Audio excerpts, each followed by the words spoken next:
My name is Josie. At 35, I had a life many would envy: well-paying job, a sleek condo in the heart of Atlanta, and a career trajectory that felt unstoppable.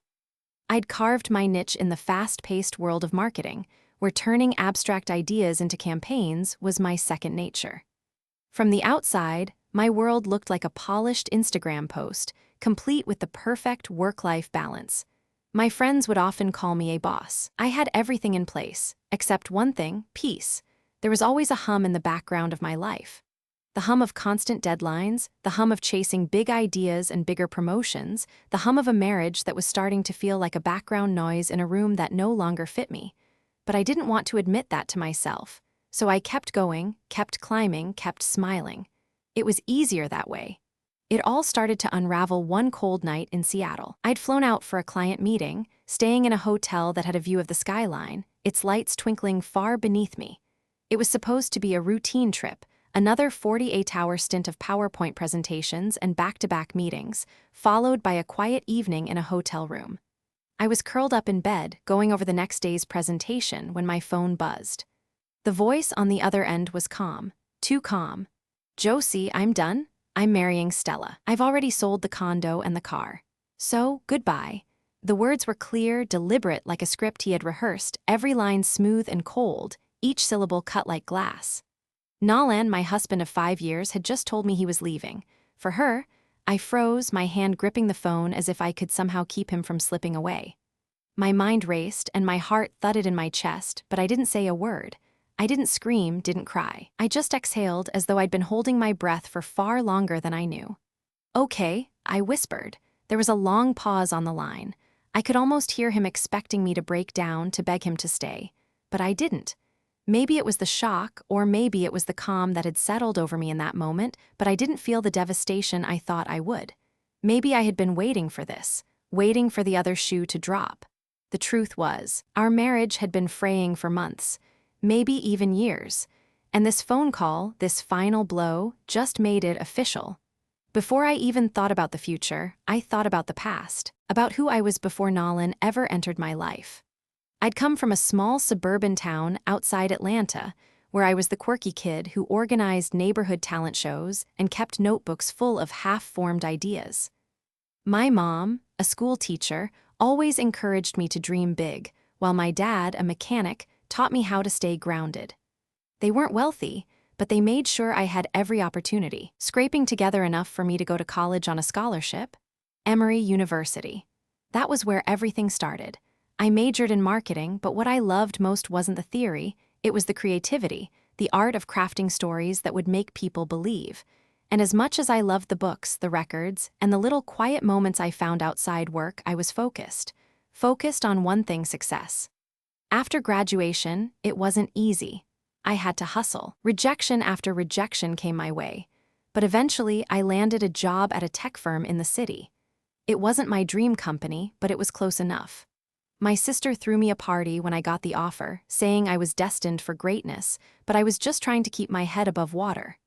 But all of that, every late night, every campaign I poured my soul into, it had led to this moment. This phone call, and Nolan, he had never been a part of that. I didn't want to admit it, but I had always known something was off. Even from the moment I met him at that wedding in Savannah, I had seen the spark of something different. A guy who didn't have a grand career plan, but had a certain charm about him. His easy smile and goofy jokes made him feel like a breath of fresh air compared to the polished executives I'd dated in the past. But charm only got you so far. Nolan had always been more interested in avoiding responsibility than taking it on.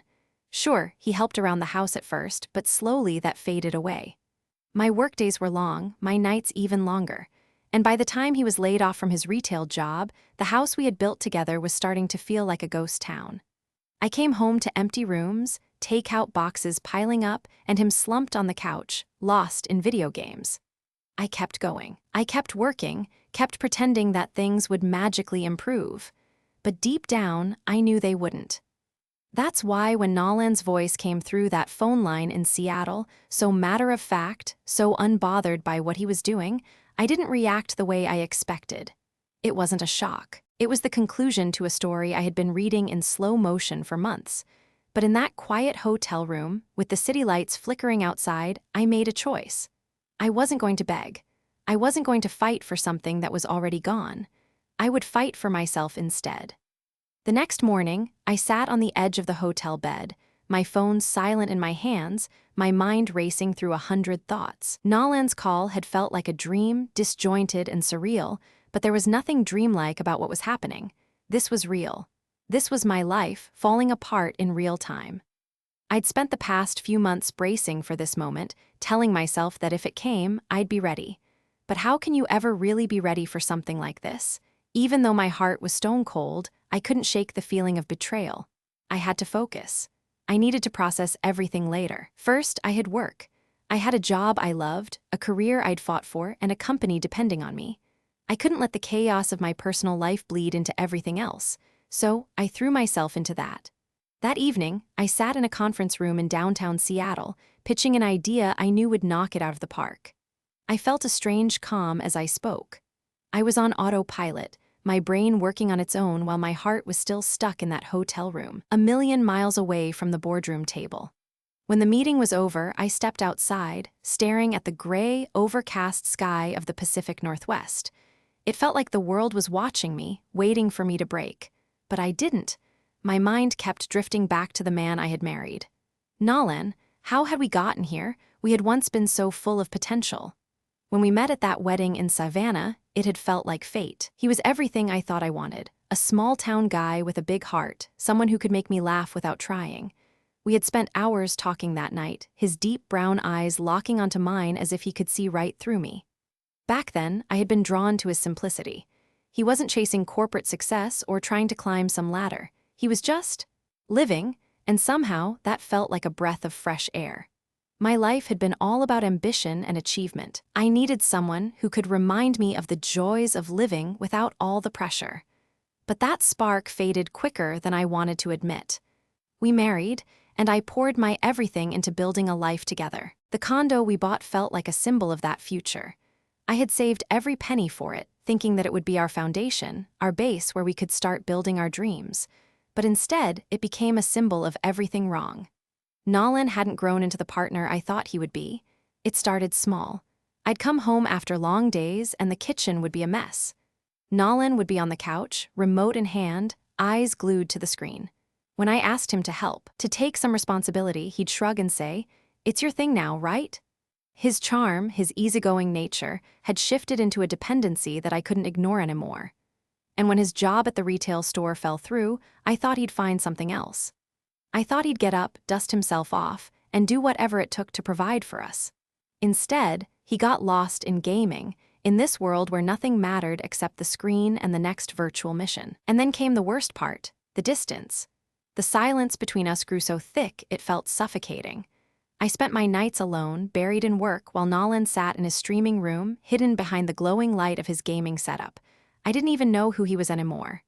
The woman he had left me for, Stella, she wasn't a surprise. In my gut, I had always known.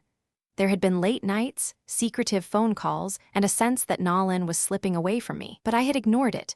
Maybe I was afraid of the truth. Maybe I was afraid of confronting what had been falling apart for so long. But now, the truth was unavoidable. Nolan was gone, and while his words still echoed in my head, I was more concerned with what came next. I wasn't the kind of woman who cried over spilled milk. I was the kind of woman who made a plan, took action, and moved on. I had built my career on that attitude, and now I would build my future the same way. I wasn't going to let this man, this fool, keep me from my life. I wasn't going to let him destroy everything I had worked for, everything I had sacrificed. The next morning, as I sat in my hotel room, a plan began to form in my mind. I wouldn't just sit back and let Nolan walk away with everything, my life, my dreams, my condo. No. I was going to take back what was mine. I pulled out my phone and texted my sister, Claire. I needed her help, and I knew she'd be the one person who could see the situation clearly. "I need you to handle something for me. It's time to get to work." She responded instantly, as always. "I'm on it. What's the plan?" I smiled, a feeling of power beginning to surge inside me. "I'm going to make Nolan regret everything. Let's get to work." The plane ride back to Atlanta was the longest of my life. It felt as if time had slowed to a crawl, each passing minute a reminder of how much my world had changed in such a short time. I stared out the window, watching the clouds drift by, the calm exterior masking the storm of thoughts that raged inside me. Nolan's words echoed in my mind. I'm marrying Stella. I sold the condo and the car. Goodbye. It didn't make sense. He had always been a dreamer, but I never thought he'd go this far. Sold the condo? That was the part that stung the most. He had no right to sell anything. It was my condo. I had worked for that, paid for that. I had put in the time, the effort, and the sacrifices to build something real. I rubbed my temples, trying to shake off the frustration. I couldn't let it get to me. I had a plan, a well-crafted plan. As soon as I landed, I knew I had to act fast. I couldn't wait for Nolan to do whatever he was going to do. If I wanted to control the narrative, I had to be the one to strike first. My sister Claire was waiting for me at the airport, her expression unreadable. She didn't ask any questions, she knew. I hadn't told her the details yet, but I didn't need to. She was always my rock, the one person who had seen me at my best and at my worst. Got the car? I asked as we walked toward the exit. Of course, it's all set. Let's go to the condo first. We need to see what's really going on, she replied, her voice low, focused. When we arrived at the condo, I was prepared for a scene. I was expecting an empty space, the cold echo of a place that once felt like home, but nothing could have prepared me for the reality. The door was locked. There was a boot on the car. And there, standing in the lobby, was Nolan, his face twisted with anger and desperation. Josie, what the hell did you do? He yelled, drawing stares from bystanders in the building. He looked like a man unraveling, his once confident demeanor now replaced by a wild-eyed panic. I didn't flinch. I just stood there calm, collected, watching him as he ranted. What are you talking about? I asked, my voice cool. You blocked me, you locked me out. He was nearly spitting with frustration. The condo's locked. The car's got a damn boot on it. I can't get in, I can't drive, nothing. I raised an eyebrow, scrolling through my phone as if I was bored. Yes, I blocked your calls too, I said, giving him a pointed look. I don't need to listen to you anymore, Nolan. You're done. His face turned red, veins popping in his neck as he took a step toward me. What the hell did you do, Josie? What have you done? I could feel the tension in the air, thick and suffocating.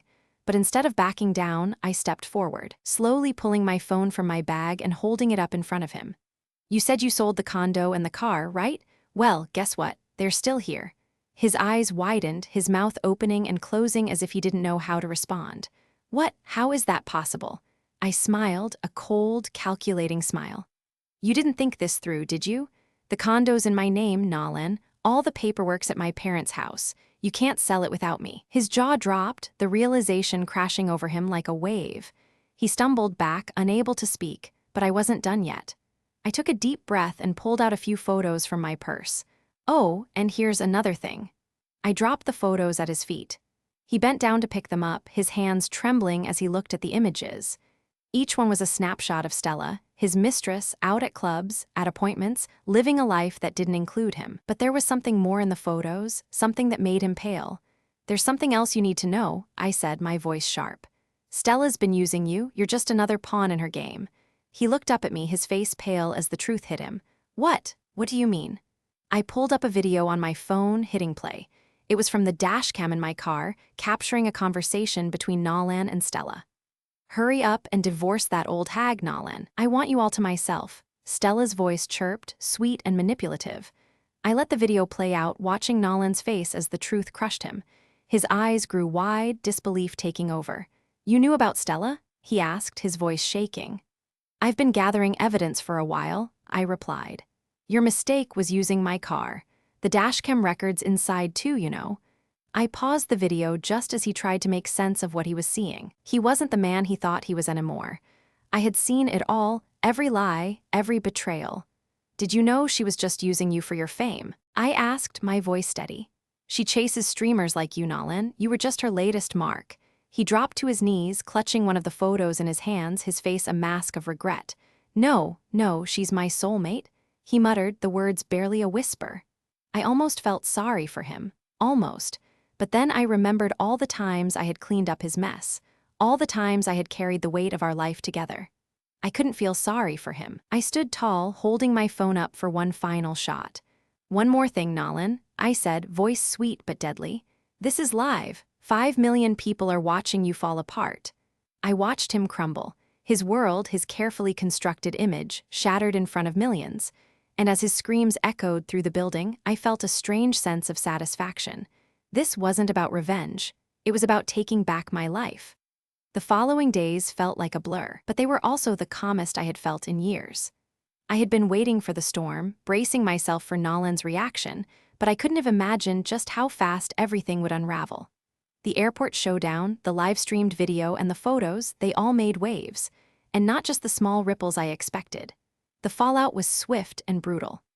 Nolan's fans, the ones who had adored his chill gamer persona, turned on him faster than I could blink. His carefully curated image as a fun-loving, carefree guy was gone. The truth was out, and the internet didn't have any room for sympathy. People flooded his social media accounts with messages of disgust. Married with a mistress? You're a joke. You betrayed your wife and your kids, Nolan. How low can you go? It was a massacre. Sponsors dropped him within hours. His streaming numbers, once sky-high, plummeted to nothing. He went from a beloved influencer with millions of followers to a cautionary tale. And the worst part? He was the one who had set the stage for this. His own lies had become his downfall. But as Nolan's world crumbled, I found myself in an unexpected position of power. His betrayal had given me the upper hand, and I wasn't going to waste it. I spent the next few days dealing with the mess he had left behind, cleaning up his wreckage in ways I hadn't anticipated but knew I had to. The condo? Still in my name. I contacted the real estate agent and made sure to lock everything down. Nolan's name wasn't even on the lease. I made arrangements to sell the place for a tidy profit, and as the real estate market was booming, I knew it was the right move. The car? It was mine, too. I sold that as well, no sentimental attachments left. I thought I'd feel guilty. I thought I'd feel something, anything, but all I felt was clarity. I was free. A few days later, as I was wrapping up the sale of the condo, I received a call from Claire. "Josie," she said, her voice calm but urgent. "Nolan's outside the office. He's crying. He says he wants to talk." I let out a breath I didn't know I'd been holding. Nolan, he had the audacity to come back now? My fingers tightened around the phone. "I'm on my way," I said, hanging up before Claire could say another word. When I arrived, I wasn't sure what I was expecting. Maybe he would beg. Maybe he would apologize, claim he was sorry, that he'd made a huge mistake. Maybe he'd even admit to using me as his stepping stone. But I was done listening to his excuses. As I walked into the office, I spotted him immediately. His face was streaked with tears, eyes red and puffy. He was pacing in front of the building, his shoulders hunched, his head bowed in shame. But when he saw me, his face lit up with what I can only describe as desperation. "Josie, please, I'm nothing without you," he cried, his voice cracking. "I can't stream anymore. I can't go anywhere without people staring. Please, let's start over. I'll fix everything. We'll fix everything." I felt a sickening twist in my stomach. This was the same man who had sold my condo without asking. The same man who had tried to destroy me emotionally and financially. And now he was here, broken because he had nowhere else to turn. I crossed my arms, standing there for a moment, weighing my options. But deep down, I knew there was only one choice. "If you don't leave, I'm calling the cops," I said calmly, my voice unshaken. His eyes widened in disbelief. "What? You can't." "I can," I replied. "You're trespassing. You need to leave." I turned away, my mind already racing with what came next. I had no more room for Nolan in my life. He was a chapter I had closed, and the door wasn't just shut, it was locked. Nolan collapsed to his knees, crying, "I'll change, I swear. Just please don't leave me like this." I didn't look back. I didn't feel anything. Over the next few weeks, I watched as Nolan's life completely fell apart. Word got out that the kid he thought was his, Stella's son, wasn't even his. A DNA test proved that the child was fathered by another streamer who, unsurprisingly, wanted nothing to do with Stella. Nolan's entire existence had been built on lies, and now it was all exposed. Stella, too, found herself in a similar spiral. She tried to spin the story, claiming that Nolan had betrayed her, but no one was buying it. She couldn't blame me, not after everything she had done. The more she tried to play the victim, the more her own story fell apart. Without Nolan, without his fame to cling to, Stella slinked back to her parents in Alabama, raising the child alone and defeated. As for me, I didn't gloat. I didn't need to. I had taken back control of my life. A few weeks later, I was sitting at a coffee shop in Buckhead, working on a new campaign. It was an exciting project, big clients, high stakes, and the buzz of possibility was in the air. But there was something even more exhilarating about it than the job itself. I had gotten through the mess. I had rebuilt. I had moved on. That's when my phone buzzed. It was Claire. I picked up immediately. "Josie," she said, her voice barely containing her amusement. "Guess who's trying to reach you now?" "Nolan. He's begging for a second chance." I couldn't help but laugh. "You've got to be kidding me." "It's true," Claire replied, and I could hear her smile. "He's even saying he's ready to take responsibility. He wants to come back and make things right." I shook my head. "Let him, it doesn't matter anymore." In the months that followed, Nolan's career came to a screeching halt. The internet had moved on, and so had I. As for me, I was thriving. I sold the condo for a significant profit, making sure I walked away with more than just the financial benefit. I sold the car to a colleague who had always admired it.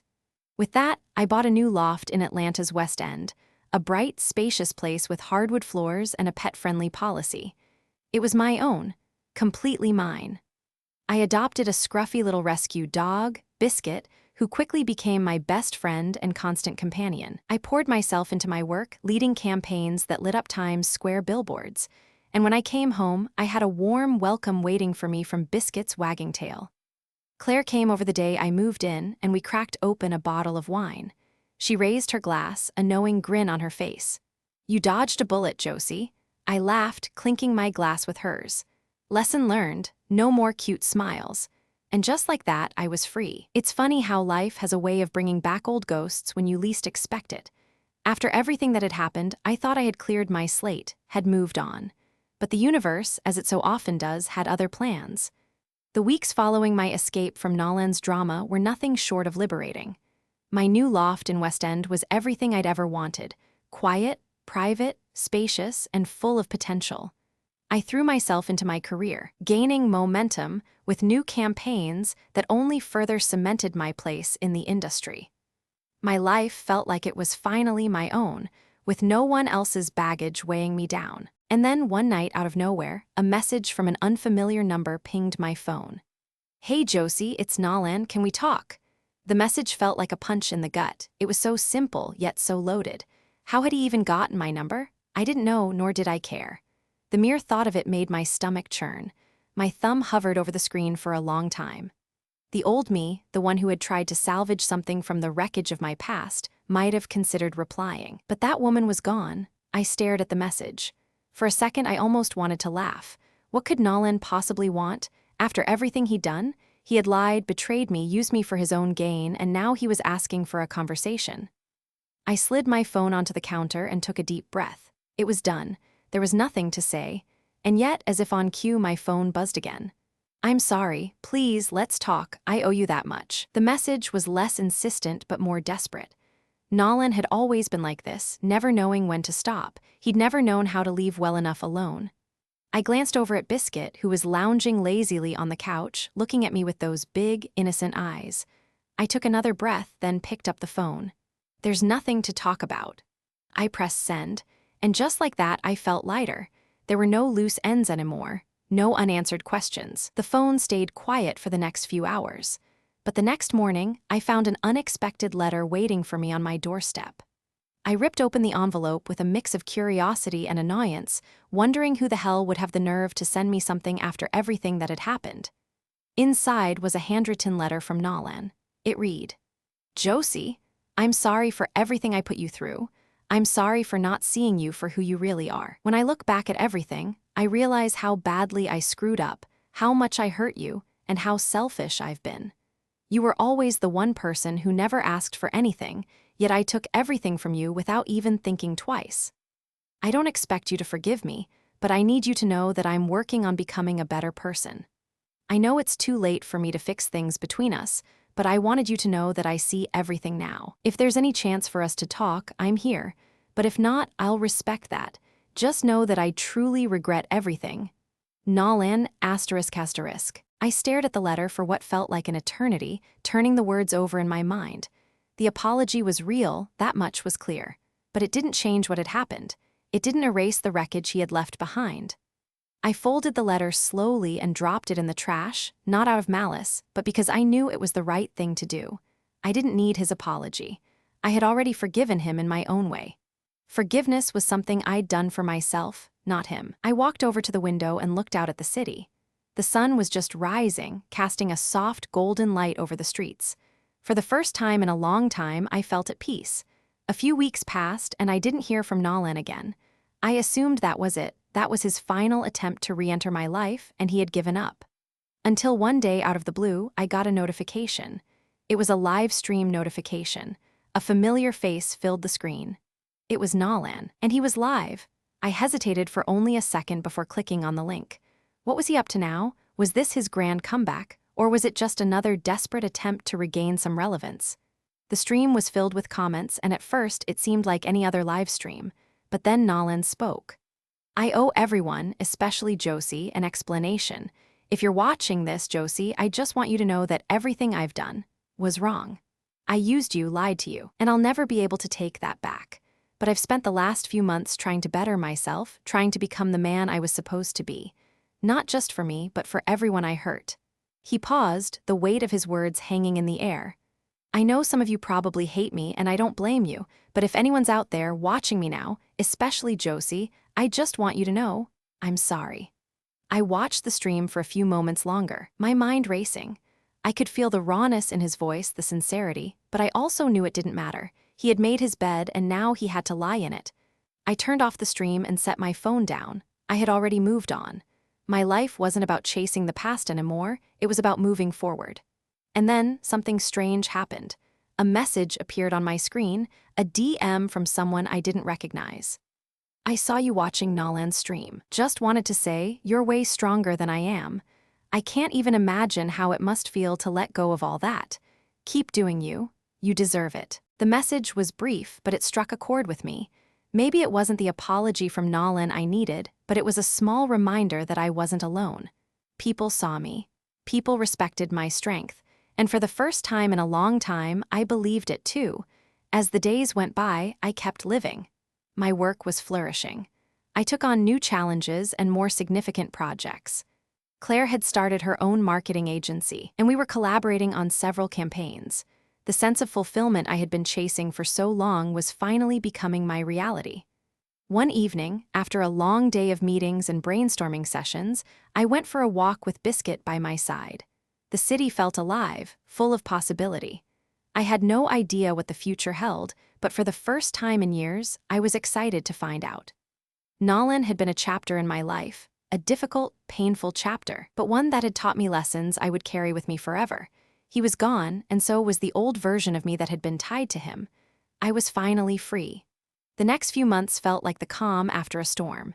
Everything I had worked for, everything I had fought to rebuild, was slowly coming together.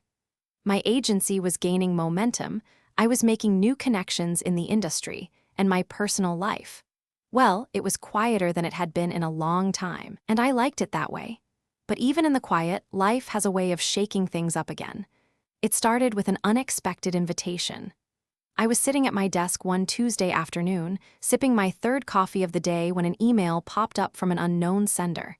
It was a corporate invite, an exclusive gala in the heart of the city.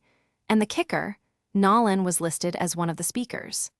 You're invited to the Rebirth Gala, an evening of inspiration, featuring keynotes from leaders in innovation, sustainability, and digital transformation. Join us at the Grand Ballroom for an unforgettable night of networking, growth, and a vision of the future. I stared at the email for a few moments, feeling a pang in my chest. This was the first time I'd been directly connected to Nolan's world since the live stream incident. Part of me wanted to delete the invitation and move on, but another part of me, one I hadn't fully realized existed, felt curious. Nolan had made an impact on my life, for better or for worse. But now, seeing him in a completely different light, in this space of self-reflection and growth, felt odd. I ran my fingers over the edge of my coffee cup. The possibility of seeing him again, of hearing what he had to say, what could it hurt? It wasn't like I was going to fall back into old patterns. I clicked accept before I had time to second-guess myself. The night of the gala arrived faster than I expected. I dressed carefully, knowing this would be the first time I'd be in a room with Nolan in months. I went for a sleek black dress, nothing too flashy but sophisticated enough to make an impression. Claire, ever the supportive friend, insisted on coming along. "You're going for you, not for him," she reminded me as she did my hair, twisting strands of my dark locks into soft waves. "I know," I replied, a little too defensively. "It's just closure, I guess." When we arrived at the venue, the grand ballroom was magnificent, lit with chandeliers that glimmered like stars in a midnight sky. The atmosphere was electric with people in crisp suits and elegant dresses, their laughter and conversations blending together in a melodic hum. As we moved through the crowd, I couldn't help but notice the energy in the room. It felt like one of those moments in life where you're standing at the edge of something big, something that could change everything. I scanned the space, my eyes flitting over the faces of the guests. And then, standing at the front of the room, was Nolan. He was speaking with a small group, laughing, a version of him I hadn't seen in ages. The sharp edge of his personality seemed to have softened, replaced with something more humble, more reflective. He looked different in a way that wasn't just about appearances. His usual confidence had been replaced by a quiet assurance, a man who had been through something, maybe not entirely healed, but learning how to breathe again. I could feel the pull, that familiar tug in my chest, but this time it wasn't out of desperation. It was just curiosity. What had he learned? Who had he become? As Claire and I made our way toward the bar, she nudged me, her lips curling into a teasing grin. "I know that look," she said, glancing over her shoulder at Nolan. "Just remember, you're here for you, not him." "Shut up," I grinned back, though there was a certain truth to her words. This was about reclaiming a part of me that had been lost in all the mess. This was about finally letting go for real. The speeches began, and after a few notable figures took the stage, it was Nolan's turn. He walked up confidently, his eyes scanning the crowd before settling on the microphone. "Good evening," he started, his voice deep but steady. "I want to talk about something I've been struggling with for a long time, the concept of failure." A murmur ran through the crowd, intrigued by his choice of topic. "Failure to me has always been this thing to avoid," Nolan continued. "But what if we started thinking of failure not as something to fear, but as something to embrace? What if the most significant opportunities in our lives come from those moments when everything falls apart?" I felt my heart rate spike. It was like he was speaking directly to me. "I spent so much of my life running from failure, trying to build an image of success that wasn't real," he said. "And I hurt people along the way, people who trusted me, who believed in me. Most of all, I hurt myself, but I'm learning that failure doesn't define who you are. It's how you rise from it that matters." I watched him closely. His words were raw, but there was a depth to them that suggested this wasn't just some corporate spiel. This was real. He was trying to make something right. As the night wore on, I found myself standing by the window, gazing out over the city. I felt a tap on my shoulder. Turning around, I came face to face with Nolan. For a moment, neither of us spoke. The air between us was thick with everything unsaid. "Josie," he finally said, his voice quiet. "I didn't think you'd come." I didn't respond immediately. There were too many emotions tangled up in me, too many memories I hadn't processed. Instead, I simply nodded. "I didn't come for you, Nolan. I came for me." He smiled faintly, a little too self-aware. "I get that." There was a long pause before he spoke again. "I'm sorry for everything. I know I don't deserve your forgiveness, but I hope you're doing better now." I swallowed hard, looking out at the city lights below. "I am," I said softly. "I'm finally okay." For the first time in ages, I felt a weight lifting off my shoulders, not because of him, not because of anything he had done or said, but because I had realized something in that moment. I had let go, for real this time. As the night ended and I left the gala with Claire, I felt a quiet satisfaction settle in my chest. Life had moved on. Nolan had moved on, and so had I. There was nothing left to prove to him, to anyone. I had found my peace, and it was mine to keep. The next few weeks after the gala felt like a quiet exhale. Life was different, not in dramatic ways, but in the little shifts. How I woke up each morning with a sense of purpose, how I no longer felt tethered to the past or to anyone else's expectations of me.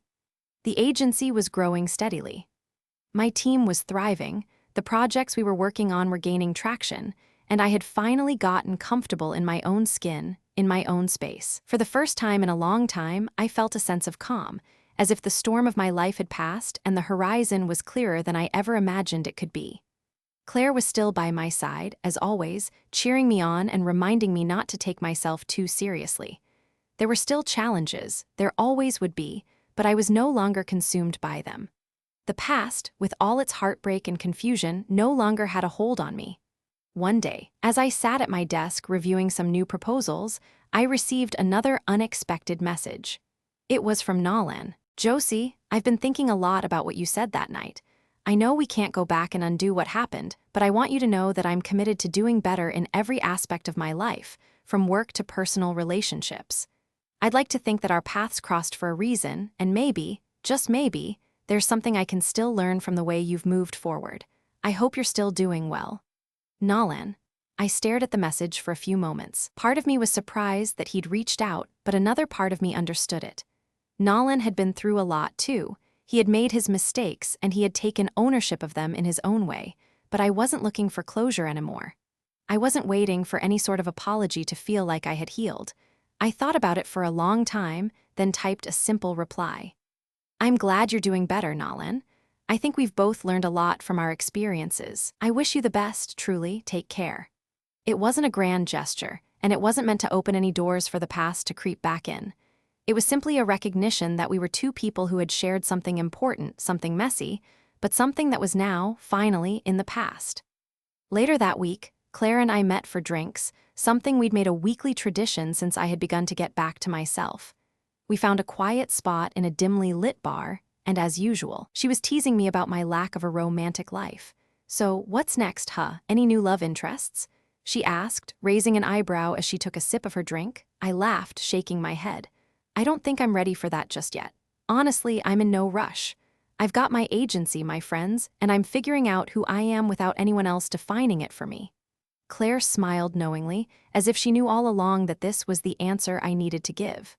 "Good, that's the best place to start from, when you're whole and not waiting for someone to complete you." We spent the rest of the evening talking about everything, our work, our goals, our futures. I realized how far I had come, not just in the way I saw others, but in how I saw myself. The following month, I received an unexpected phone call from an old colleague, someone I hadn't spoken to in years. They were calling to offer me an exciting new project, a partnership with an international brand that could elevate the agency's profile to new heights. It felt surreal, but in a good way. This was the kind of opportunity I had always dreamed of, the kind of chance that would push me into new territory. I didn't hesitate for a second. When I said yes, I knew that I was finally standing in the place I had always wanted to be. The place where my own growth wasn't dependent on anyone else's approval, where success, in all its forms, was mine for the taking. As I sat on the balcony of my apartment one evening, watching the sun dip below the skyline, I thought about everything that had led me here. The struggles, the heartbreaks, the lessons, the victories, and the quiet moments of peace. And then I smiled to myself. This was just the beginning.